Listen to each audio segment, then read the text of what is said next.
మన తండ్రి అయిన దేవుని నుండి ప్రభు అయిన యేసుక్రీస్తు నుండి కృపయు సమాధానము మీకు కలుగునుగాక. ఆమేన్. కూర్చుందాం,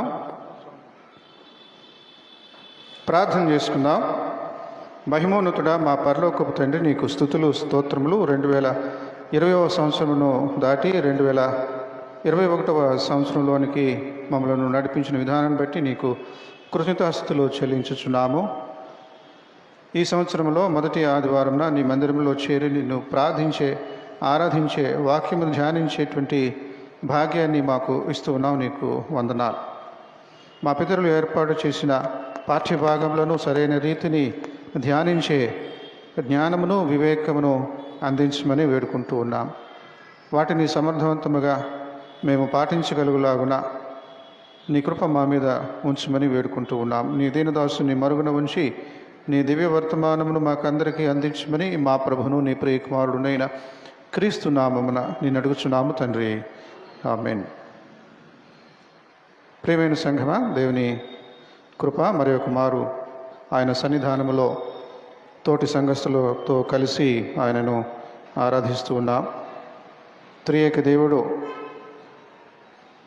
మన కొరకు ఏర్పరిచినటువంటి రక్షణ పదములో, రక్షణ మార్గంలో మనమందరం కూడా ప్రయాణిస్తూ ఉన్నాం. దినదినము ఆయనను సమీపించే వారముగా మన ప్రయాణం ఉండాలి. మన ఆత్మీయమైనటువంటి ప్రయాణము మనలను ఆయన యొద్దకు చేర్చేదిగా ఉండాలి. ఆ రకంగా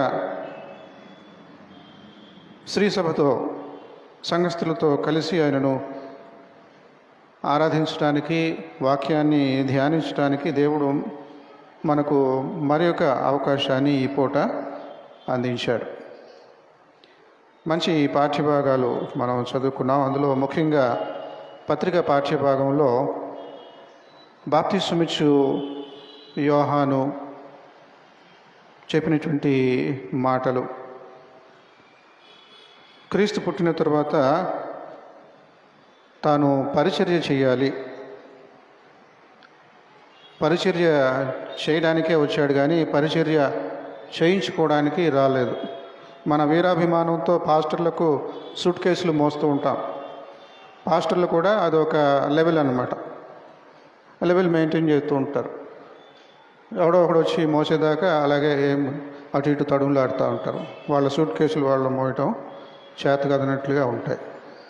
క్రీస్తు ప్రభు వారు ఆ విధంగా కాదు, పరిచర్య చేయుటకును అనేకుల కొరకు విమోచన క్రయధనముగా మరి ఉండటానికి ఆయన వచ్చాడు. ఆ యేసుక్రీస్తు పరిచర్య ప్రారంభించడానికి ముందుగా ఏం జరిగింది అంటే, బాప్తిస్మమిచ్చు యోహాను ప్రజలకు పరిచయస్తుడిగా ఉంటూ ఉన్నాడు. యేసుక్రీస్తు పరిచయం ఇంకా లేదు. బాప్తిస్మమిచ్చు యోహానే పరిచయం యూదులకు, ఒక క్రొత్త మార్గాన్ని, మంచి బోధను చెప్పేటువంటి ఒక పుణ్యాత్ముడు. ఎవరు అనంటే బాప్తిస్మమిచ్చు యోహాను అని 10 మంది చెప్పుకునేటువంటి రోజులు అవి.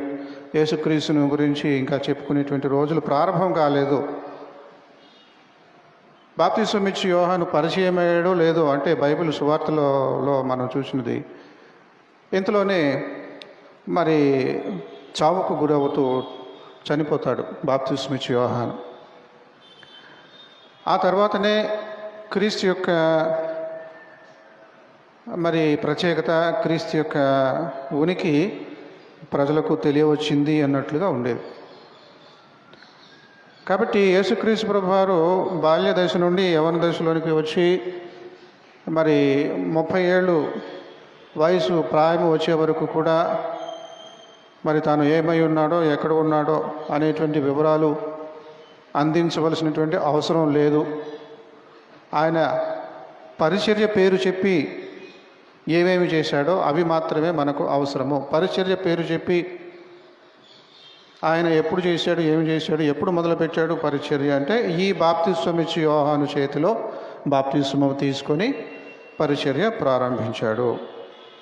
కాబట్టి యేసుక్రీస్తు ప్రభువారు క్రిస్మస్ అయిపోయింది, లోకానికి పరిచయం కాలేదు. ఈ మధ్యలో ఏం జరిగిందంటే బాప్తిస్మం ఇచ్చే యోహాను ఉన్నాడు. అది ఈ పూట మనం ధ్యానం చేసుకోవాలని మన పితరులు ఏర్పాటు చేశారు. బాప్తిస్మమిచ్చే యోహాను ఎలాంటి వాడు? చాలా మరి నిక్కచ్చి కలిగినటువంటి వాడు, చాలా భయభక్తులు కలిగినటువంటి వాడు,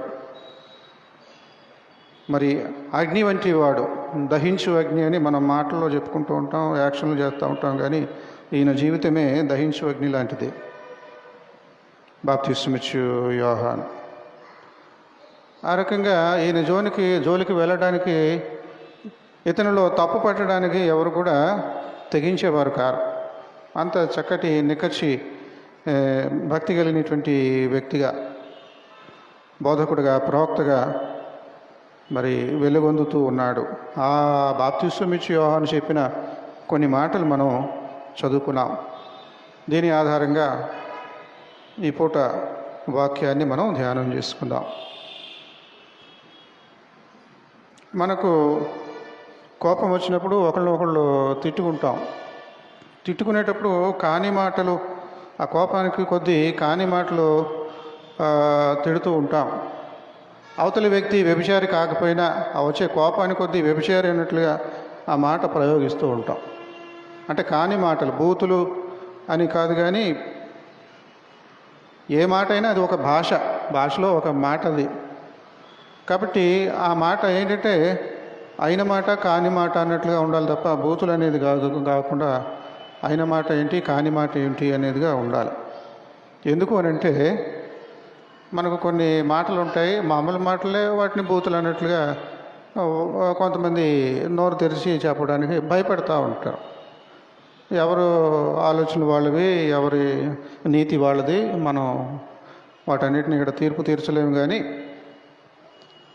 ఉదాహరణకు ఒకరి మీద కోపం వచ్చిందంటే, మగవాడిని లేకపోతే ఎవరైనా, నువ్వు అక్రమ సంబంధానికి పుట్టిన వాడివి, అక్రమ సంబంధంగా పుట్టిన దానివి అని చెప్పడానికి ఒక పదం వాడతారు. ఉదాహరణకు అది బూతు మాట కాదు, అదే చెప్తున్నాను, భాష. ముండా కొడుక అంటారు. ముండా కొడుక అని అంటే అది బూతు మాట ఏం కాదు. అది ఈ రోజుల్లో ఈ మాట వేరే విధంగా చక్కగా ప్రజల్లోకి ప్రచారం అవుతుంది. ఆ రకంగానైనా ప్రజలు తెలుసుకుంటారు. ఏంటంటే శిరోముండనం అనే మాట ఈ మధ్యకాలంలో మీరు ఎప్పుడన్నా విన్నారో లేదో తెలియదు. శిరోముండనం అంటే అవమానించడం కోసం దళితులను, ఈ అగ్రకులస్తులు కానీ, కామందులు కానీ, మోతుబరులు కానీ, ఇలాంటి వాళ్ళు అవమానించడానికి గుండు గీసేస్తారు. ఆ గుండు గీసేయటాన్నే శిరోముండనం అంటారు. భర్త చనిపోయినటువంటి స్త్రీకి ఇక తల వెంట్రుకలు ఉండకూడదు అంటే ఆమెను చూసి ఎవరు కూడా ఆకర్షితులు కాకూడదు. శారీరకమైనటువంటి ఆకర్షణ ఇక మీదట ఆమెకు ఉండకూడదు. భర్త లేడు కాబట్టి గుండు గీసేయాలి. గుండు గీయబడినటువంటి వ్యక్తి ముండ, శిరోముండనము, అది సంగతి. ఆమెకు పుట్టినటువంటి వాడు అంటే భర్త లేకుండానే గర్భవతి అయిపోయింది. మరి మానవ కోరికలు, తప్పుడు మార్గాలు ఈ రకంగా ఉంటాయి. కాబట్టి అటువంటి విధంగా పుట్టినటువంటి వాళ్ళను ఆ రకంగా పిలుస్తారు. అర్థం అది. ఇక్కడ బాప్తిస్మమిచ్చు యోహాను గాడిద కొడుక, ముండా కొడుక ఇలాంటి మాటలు కాకుండా సర్ప సంతానమా అంటున్నాడు. పాముకు పుట్టినోడా. సాధారణంగా బైబిల్లో ఒక మంచి భాషలాగా మెయింటైన్ చేస్తారు. గ్రంథంలో ఏ రకంగా ఉండాలో అది మెయింటైన్ చేస్తూ ఉంటారు. ఏ గ్రంథంలోనైనా అవి ఉండాలి. అయితే ఒకనొక సందర్భంలో మనం చదువుకున్న దాంట్లోనే ఒక విశేషమైనటువంటి మాట, అది దాదాపుగా అలాంటిది అక్కర్లేదు అన్నట్లుగా ఉంటుంది. అది యెషయా గ్రంథంలో, అంటే మనం చదువుకునేటువంటిది కాదు కానీ మనం చదివిన గ్రంథంలో, యెషయా గ్రంథంలో 57వ అధ్యాయము 3వ వచనం. మైకు గలవారు చదువుదురుగాక. మైకు గలవారు చదువుదురుగాక. లేని ఎడల నోరు మూసుకొందురుగాక. మంత్ర ప్రయోగపు కొడుకులారా. చూసారా? మంత్ర ప్రయోగపు కొడుకులారా. అది సరిగ్గా చదివే తీరులో దాని యొక్క అర్థం ఉంటుంది. మనం మామూలుగా భక్తిగా చదివేస్తూ ఉంటాం. కుమారులు, కుమార్తెలు, కొడుకులు, ఈ రకంగా. ఇక్కడ తిడుతున్నట్టుగా ఉంది, తెలియదు మనకు అది. మంత్ర ప్రయోగపు కొడుకులారా, వ్యభిచార సంతానమా.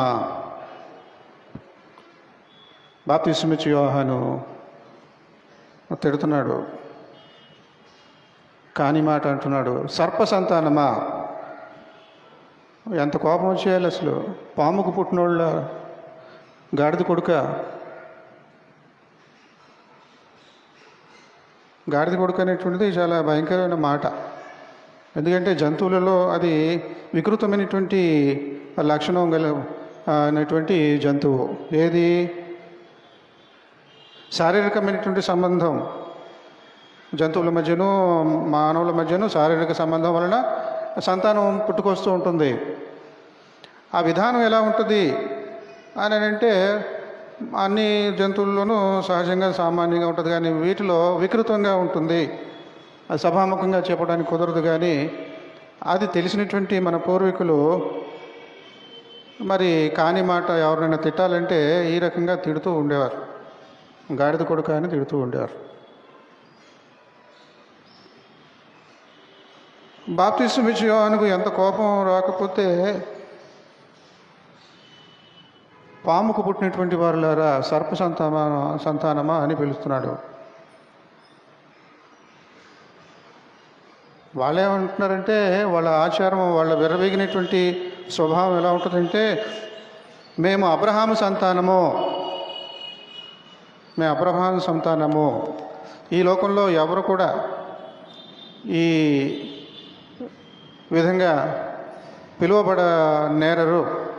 ఒకే ఒక వ్యక్తి పిలువబడగలడు అంటే అది అబ్రహాము మాత్రమే. అబ్రహామునకు పుట్టినటువంటి మేము మాత్రమే ఆ ఆధిక్యత మాకు ఉన్నది అన్నట్లుగా మేము అబ్రహాం సంతానం. అంటే మా తండ్రి అబ్రహాము కాదు, మీ తండ్రి పాము. ఆదామవలు కూడదు అని చెప్పినటువంటి విషయాన్ని వాళ్ళు అతిక్రమించి మరి పాపం చేశారు. పాపం చేసినప్పుడు ఆ ప్రమేయం ఎవరి ద్వారా వచ్చింది పాపము అని అంటే, పాము ద్వారా పాపము ప్రమేయం వచ్చింది. పాము వలన ఇంత మరి నష్టం జరుగుతుంది మానవ కోటికి. అది నిన్ను మడివి మీద కాటు వేస్తుంది, నువ్వు దాన్ని తల చితగొడతావు. మడివి మీద కాటు వేస్తే ఏమవుతుంది చెప్పండి? పాము యొక్క విషము మన నరనరాలలో, రక్తంలో ఎక్కుతుంది. అమ్మ నన్ను చూడండి, వచ్చేవాళ్ళని పోయేవాళ్ళని చూడకండి. పాము యొక్క విషము, పాము కాటు వేస్తే మన రక్తంలో ఇమిడిపోతుంది. ఆ రక్తంలో మొత్తానికి ఏదో మరణాపాయం నుండి తప్పించుకున్నాం. పాము కాటు తిన్న తర్వాత మనకు పిల్లలు పుట్టారు. మనది ఏ రక్తం?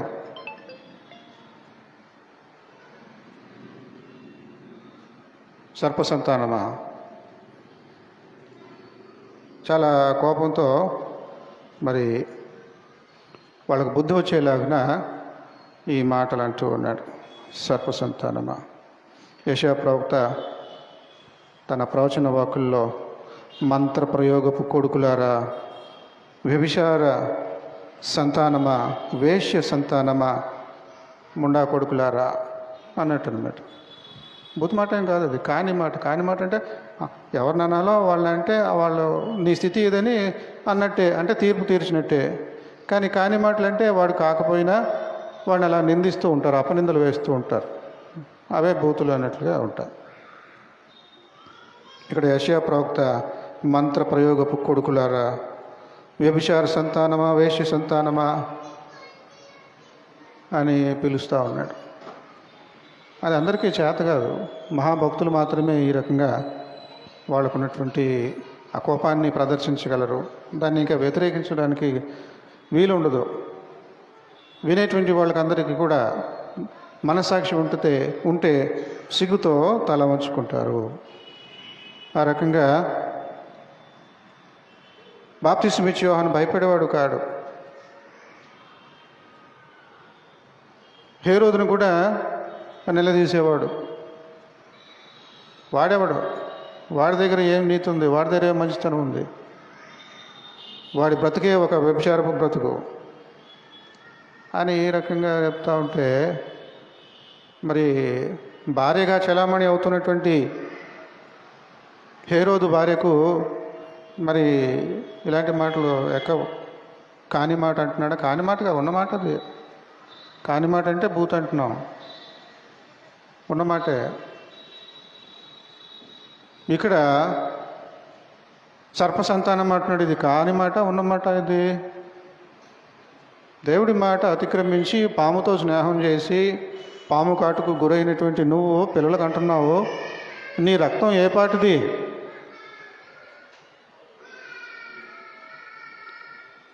పరిశుద్ధమైనటువంటి రక్తమా, నిర్మలమైనటువంటి రక్తమా, యూదా రక్తం, యూదుల రక్తమా?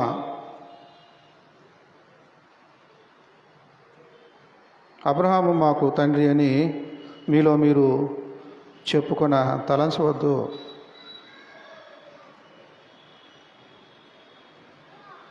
కాబట్టి మీ పాపాలను బట్టి మీరు పశ్చాత్తాపపడండి, మీ పాపాలను బహిరంగంగా ఒప్పుకోండి. పాపంలోనే నా తల్లి నన్ను గర్భంలో ధరించెను, నేను పుట్టుకతోనే పాపిని,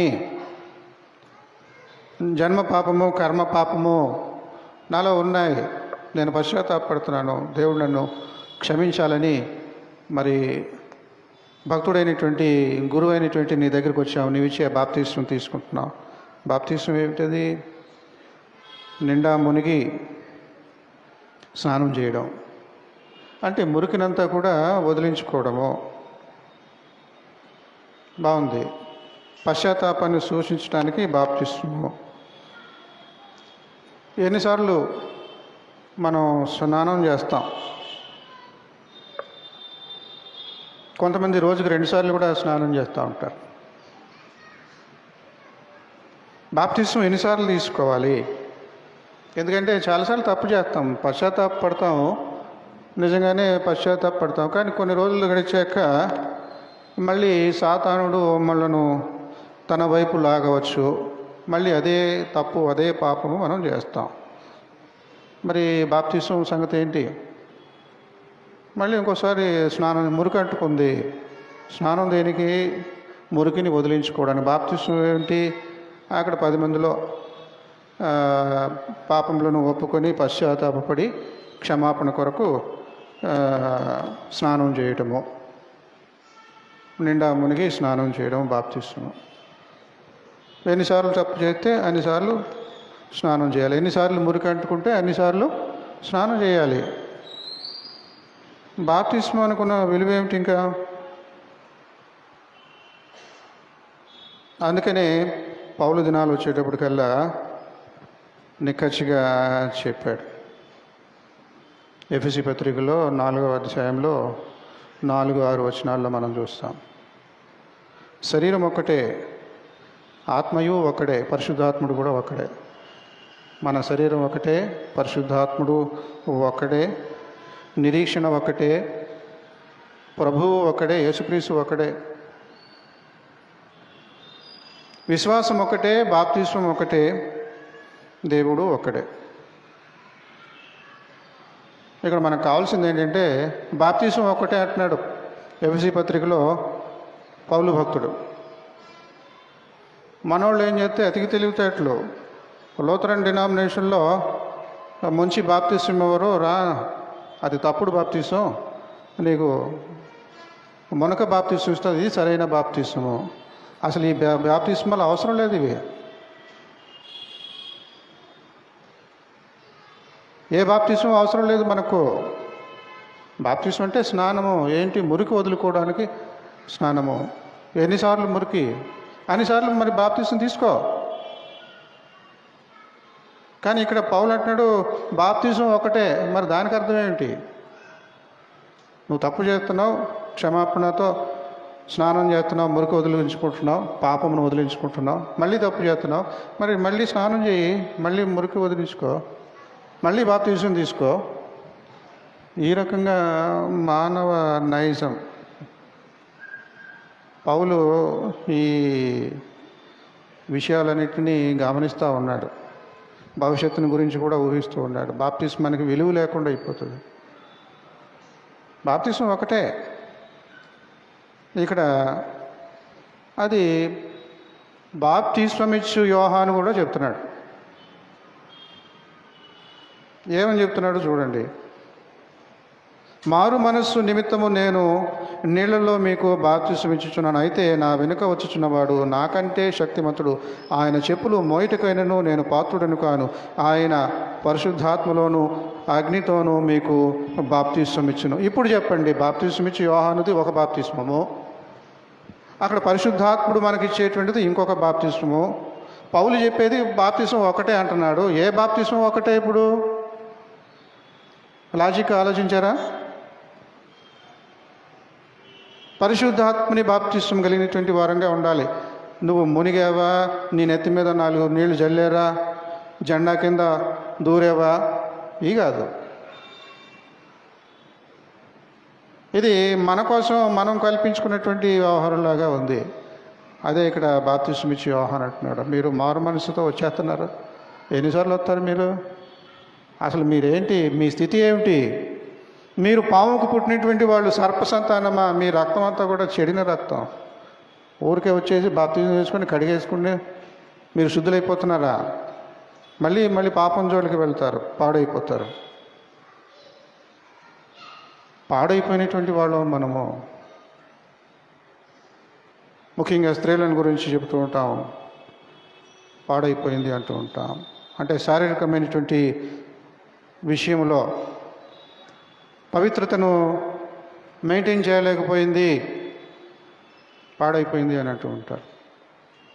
తనకు తానుగానో లేకపోతే ఇతరులు చెరిచారో,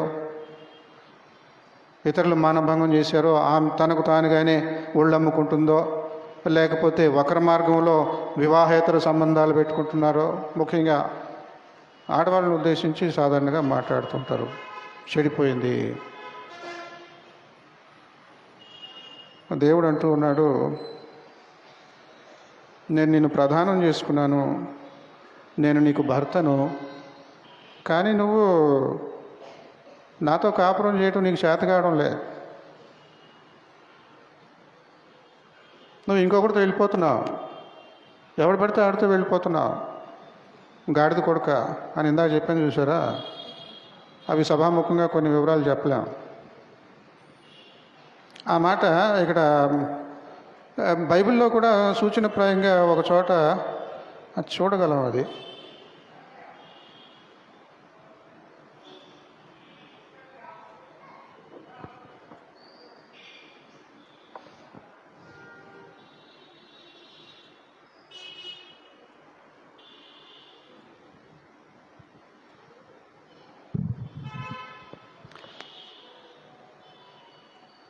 అది ఏ స్వభావంతోనంటే, అడవి గాడిదల స్వభావమును కలిగి ఉన్నారు అనేటువంటి ఆ మాట కూడా ఒక చోట సిద్ధపడేటప్పుడు ప్రయోగించాను. అది మరి ఎక్కడ ఉన్నది మొత్తానికి. కాబట్టి దేవదేవుడు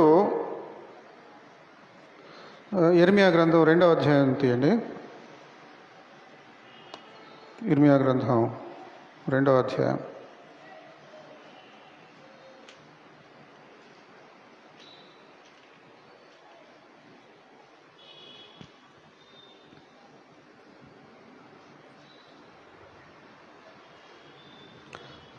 ఇరవై 24వ వచనం.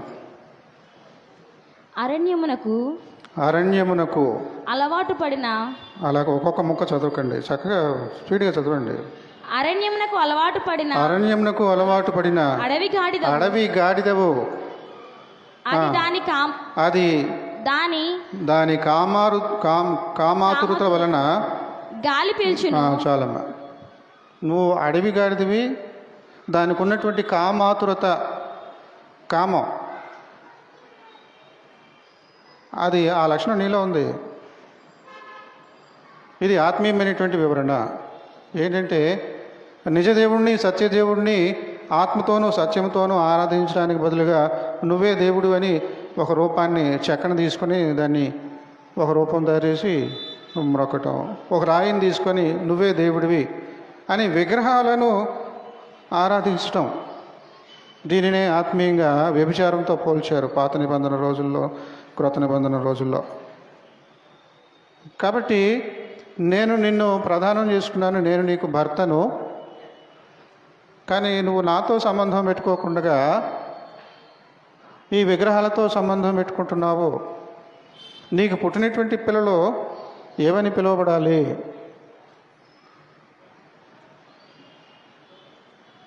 ఇప్పుడు చెప్పండి. ముండా కొడుక, అక్రమ సంబంధాలు అంటే ముండ మోపి ఇంకా మళ్ళీ పెళ్లి చేసుకోకూడదు, ఆకర్షితురాలుగా ఉండకూడదు, కాబట్టి గుండు గీసేయాలి, శిరోముండనం, గుండు ఉన్నది కాబట్టి ముండ, ఆ మాటకు అర్థం అది. కానీ నీ శరీర కోరికలను, నీ కామాతురతను తీర్చుకోవడానికి నువ్వు మరి బరి తెగించావు కనుక నీకు పుట్టినటువంటి బిడ్డలు ఏ విధంగా పిలువబడతారో, ఇశ్రాయేలు ప్రజలారా మీరు ఆ రకంగా ఉన్నారు. సర్ప సంతానమా, మంత్ర ప్రయోగపు కొడుకులారా, ఈ రకంగా మరి అక్కడక్కడ మనం ఇశ్రాయేలును దేవుడు దండించినటువంటి, ఖండించినటువంటి, బుద్ధి చెప్పినటువంటి సందర్భాలు మనం చూస్తూ ఉంటాం. అయినా కూడా పర్వాలేదు, నేను నిన్ను క్షమిస్తున్నాను, నాతో చేయి, నాతో కాపురం చేయి అని అంటూ ఉన్నాడు. ఏం పర్వాలేదు, నిన్ను క్షమించేస్తున్నాను, నువ్వు ఎవడెవడితో తిరిగావో అనవసరం, వచ్చేయి, మళ్ళీ నిన్ను చేరదీస్తాను, నువ్వు నాతో కాపురం చేయొద్దు. కానీ ఆంధ్ర పరమగీతం రాశాను, మరి అందులో ఉన్న విషయాలు చదవాలంటే కొంచెం జ్ఞానం, చదువు మీద పట్టు ఉన్నటువంటి వారికి అవి చాలా విశేషాలు అందులో తెలుస్తాయి. పరమగీతానికి భాష్యం చెప్పటం అనమాట, దాన్ని వ్యాఖ్యానించటం, ఆంధ్రులకు ఏ విధంగా దీన్ని వ్యాఖ్యానించాలి పరమగీతాన్ని, ఆంధ్ర పరమగీతం. అందులో ఒక సందర్భంలో ఒక మాట నేను ప్రయోగించాను, ఏంటంటే 2 న్యాయాలు, తెలుగు భాషలో న్యాయాలు అంటారు, అంటే ఉదాహరణలు అన్నమాట. కాకరుత భీరువు అని ఒక న్యాయం ఉంటుంది. అలాగే ఇంకొకటి ఏంటంటే కథక రేణువు అని ఇంకొక న్యాయం ఉంటుంది. ఏంటి ఈ మాటలకు అర్థం ఏంటి? తెలుగు మాట